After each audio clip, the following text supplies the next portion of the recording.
चंद्रपूर जिल्ह्यातील कोपरना तालुक्यातील भोयगाव येथे पोलीस भरतीचा सराव करत असताना पाण्यात पोहण्यासाठी गेलेल्या एका तरुणाचा आणि तरुणीचा पाण्याचा अंदाज न आल्याने पैनगंगा नदीत बुडून मृत्यू झाला।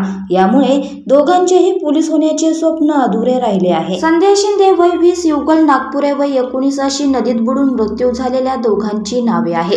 पोलिसांनी दिलेल्या माहितीनुसार चंद्रपुरातील आदर्श फिजिकल ग्रुपचे संचालक आदर्श चिवडे यांचे पोलीस भरतीसाठीचे सराव करण्याचे प्रशिक्षण केंद्र आहे। त्यांच्या संस्थेत एकूण 36 विद्यार्थी असून त्यांना व्यायाम करण्यासाठी ते रविवारी धानोरा भोयगाव मार्गावरील पैनगंगा नदीवर घेऊन गेले होते। विद्यार्थ्यांनी व्यायाम केल्यानंतर त्यातील काही विद्यार्थी हे पैनगंगा नदीच्या पात्रात पोहण्यासाठी उतरले होते। मात्र पाण्याचा अंदाज न आल्यामुळे संध्या शिंदे व समीक्षा शिंदे हे दोघे नदी पात्रातील डोहात बुडाले। त्यांना वाचवण्यासाठी युगल नागपुरे याने पाण्यात उडी मारली, मात्र तो देखील पाण्यात बुडाला। पाण्यात बुडणारी समीक्षा शिंदे ही युवती कशीबशी बाहेर आली, मात्र संध्या शिंदे व युगल नागपुरे ह्या दोघांचा बुडून मृत्यू झाला।